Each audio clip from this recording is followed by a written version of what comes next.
அண்ணன் சீமான் அவர்கள் பாத்தீங்கன்னா மூவி ரிவ்யூவரா இல்ல சிஎம் கேண்டிடேட்டான்றது அவரோட தம்பிகளுக்கும் தமிழக மக்களுக்குமே இப்போ ஒரு மிகப்பெரிய கேள்விக்குறியா இருக்கு. ஏன்னா இப்போ ரீசெண்டா ரிலீஸ் ஆயிருக்க எல்லா படங்களுக்குமே ரிவ்யூ கொடுத்துட்டு இருக்காரு. படத்துல நடிச்சுக்கிட்டே நீ எல்லாம் ஏன்டா அரசியலுக்கு வரேன்னு விஜய் சார் மேல இவரு விமர்சனம் வச்சிருப்பாரு. ஆனா இவரு அரசியல்ல இருந்துகிட்டே படம் டைரக்ட் பண்ணுவாரு, படத்தோட ப்ரொமோஷனுக்கு எல்லாம் போவாரு. ரீசெண்டா கூட இட்லி கடைன்ற படத்தோட ப்ரொமோஷனுக்கு எல்லாம் போயிருந்தாரு. அந்த படத்தை ரிவ்யூவும் கூட பண்ணியிருந்தாரு. இது மட்டும் இல்ல, மதராசி, இப்போ ரீசெண்டா ரிலீஸ் ஆன உப்பு புலி எதுவுமே இல்லாத பராசக்தி படத்தை பாத்தீங்கன்னா சாட்டை அவர்கள் அந்த புகழ்ந்திருப்பாரு. யாருக்கு அகேன்ஸ்டா அவர் அந்த படத்தை அவ்வளவு புகழ்ந்தாருன்றது நம்ம எல்லாருக்குமே தெரியும். சில பேர் அவர் பொட்டி வாங்கிட்டாருன்னு கூட பேசிக்கிட்டு இருக்காங்க. இருந்தாலும் இருக்கலாம், சாட்டை அந்த மாதிரியான ஒரு ஆள் தான். எந்த புத்துல எந்த பாம்பு இருக்குன்னு யாருக்கும் தெரியாது. பராசக்தி படக்குழு பாத்தீங்கன்னா ப்ரொமோஷனுக்கு மட்டுமே 7 கோடி ரூபாய்க்கு மேல செலவு பண்ணிருக்காங்க. இந்த உலகத்திலேயே இன்னைக்கு ஒரு பேச்சு நாளைக்கு ஒரு பேச்சுன்னு மாத்தி மாத்தி பேசுறதுல அண்ணனையும் தம்பியும் அடிச்சுக்க ஆளே கிடையாது. ஏன்னா கமலும் ரஜினியும் அரசியலுக்கு வந்தப்போ அவங்கள அடிமட்டமா கீழ்த்தரமா பேசியிருப்பாங்க. ரஜினி கமல் அவர்களுடைய பர்சனல் விஷயங்களையும் குடும்ப ஆட்களையும் பத்தி கீழ்த்தரமா தரக்குறைவா பேசியிருப்பாரு சாட்டை அவர்கள். அதே சமயத்துல விஜய் ரசிகர்களை என்டிகோவுடைய ஓட்டா மாத்தணுன்றதுக்காக விஜயோடைய படங்களை எல்லாம் புகழ்ந்து தள்ளிக்கிட்டு இருந்தாரு சாட்டை அவர்கள். அவர் மட்டும் இல்ல, அவரோட அண்ணன் சீமான் அவர்களுமே அதே விஜய் அவர்கள் அரசியலுக்கு வந்துட்டாருன்னு இவங்க 2 பேரை வாயும் டெம்ப்ளேட்டை மாத்தி விஜய போட்டு அடிக்க ஆரம்பிச்சாங்க. இதுல சாட்டை அவர்கள் பாத்தீங்கன்னா அவரோட யூடியூப் சேனலை விஜய மட்டுமே அட்டாக் பண்ணி போக்கஸ் பண்ணி இப்போ தாக்கிக்கிட்டு இருக்காரு. இது அரசியலுக்காக ஒரு பக்கம் இருந்தாலும் அவருடைய சேனல்ல விஜயோட தம்ப்னைல இல்ல விஜயோட ஒரு போட்டோவையோ விஜயோட பேரையோ போட்டாதான் அதிகமான வியூஸ் போகுது. அப்பதான் அவருக்கும் அதிகமான சம்பாத்தியம் கிடைக்குது யூடியூப்ல இருந்து. இதை தெரிஞ்சுக்கிட்ட சாட்டை இப்போ அவரை கண்டினியூஸா அட்டாக் பண்ணிக்கிட்டு இருக்காரு. இதுல உங்க எல்லாருக்கும் தெரியாத ஒரு விஷயத்த சொல்றேன். விஜய் அவர்களை பத்தி அவதூறா பேசி யூடியூப்ல வர ஒவ்வொரு வீடியோவுக்கும் டிஎம்கே பாத்தீங்கன்னா 1 லட்ச ரூபா வரைக்கும் கொடுக்கறதுக்கு தயாரா இருக்காங்க. அதாவது ஒரு வீடியோவுக்கு 1 லட்ச ரூபா கொடுக்கற வரைக்கும் ரெடியா இருக்காங்க. அதனால அண்ணனும் தம்பியும் சேர்ந்து ஒரு பிளான் பண்ணிருக்காங்க. இதுக்கு முன்னாடி 8% ஓட்டுல இருந்தவங்க 2026 தேர்தலில் 1% வாங்குறது கூட கஷ்டம்ன்றது அவங்களுக்கு தெரிஞ்சு போச்சு.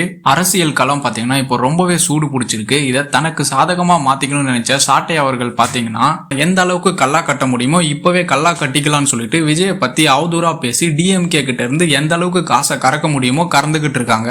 இப்போ ரீசெண்டா டைரக்டர் மாரி செல்வராஜ் அவர்கள் பாத்தீங்கன்னா அண்ணன் சீமான் அவர்களை டைரக்டா தாக்கி பேசியிருப்பாரு. அவர் என்ன பேசியிருக்காருன்றதை இப்ப நான் உங்களுக்கு சொல்றேன். சீமான் அவர்கள் அரசியலுக்கு வந்த புதுசுல தந்தை பெரியார் அவர்களை அவரோட அரசியல் ஆசானா ஏற்றுக்கொண்டாரு. அதனால சீமான் அவர்கள் எந்த மேடைக்கு போனாலும் பிரபாகரனை பத்தி எந்த அளவுக்கு பேசுறாரு அதே அளவுக்கு ஈக்குவலா தந்தை பெரியார் அவர்களை பத்தியும் பேசுவாரு. பெரியாரை பத்தி படிக்காமலோ பெரியாரை பத்தி பேசாமலோ தமிழ்நாட்டுல யாராலையுமே அரசியல் பண்ண முடியாதுன்றது எல்லாருக்குமே தெரிஞ்ச ஒண்ணு. இதே யுக்தியை தான் அண்ணன் சீமான் அவர்களும் கையாண்டாரு. இருந்தாலும் அரசியல்ல அடுத்த கட்டத்துக்கு போகணும்னு நினைச்ச சீமான் அவர்கள் அதனால அவருடைய அரசியல் ஆசானான தந்தை பெரியார் அவர்களையே சீமான் அவர்கள் எதிர்க்க ஆரம்பிச்சாரு.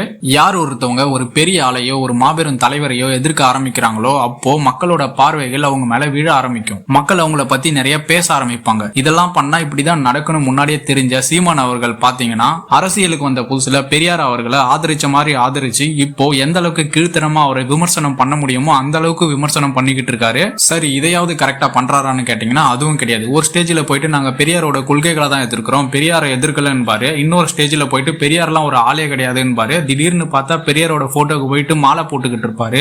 நாம இன்னைக்கு என்ன பேசணும்ன்றதையே மறந்துட்டு அடுத்த நாள் அதுக்கு ஆப்போசிட்டா பேசக்கூடிய ஒரு ஆள் தான் சீமானும் சாட்டையும். அது மட்டும் இல்ல, திரள் நிதின்ற பேர்ல நல்லா சொகுசா வாழ்ந்துகிட்டு உங்களோட பணத்துல வயிறு வளர்த்துக்கிட்டு இருக்காரு அண்ணன் சீமான் அவர்கள். இதனாலதான் சொல்றேன், என்டிகே தம்பிகளே சீமானையும் சாட்டையும் நம்பி போயிட்டு பாழுங்குழியில விழுந்துடாதீங்க. ஓகே, நாம இப்போ பாயிண்ட்டுக்கு வருவோம். ஜனநாயகன்ற விஜய் சாரோட படத்தை பிஜேபி தான் எதிர்க்குதுன்னு நாம எல்லாருமே நினைச்சிட்டு இருக்கோம். ஆனா அது உண்மை கிடையாது. ஏன்னா டிஎம்கே என்ற தீய சக்தி பாத்தீங்கன்னா பிஜேபின்ற ஒரு முகமூடியை போட்டுக்கிட்டு மறைமுகமா பாத்துட்டு இருக்க வேலை தான் இது. தமிழக வெற்றி கழக தலைவர் விஜய் அவர்களுக்கு பாத்தீங்கன்னா ஒரு பக்கம் சிபிஐ பிரச்சனை, ஒரு பக்கம் அரசியல் பிரஷர், ஒரு பக்கம் படம் ரிலீஸ் பிரச்சனை.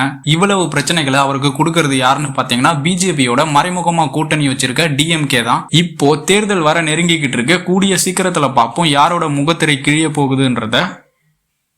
இதெல்லாம் வேணாம் ப்ரோ, வா போயிடலாம். எங்க போ சொல்ற? இது ஒரு வழி பாதை. திரும்ப போறது உயிர் மட்டும்தான். ஒரு தடவை கைக்கு கத்தி வந்துருச்சுன்னா ஒன்று காக்கும் இல்லை அழிக்கும். ஆனால் அதை விட மட்டும் முடியாது.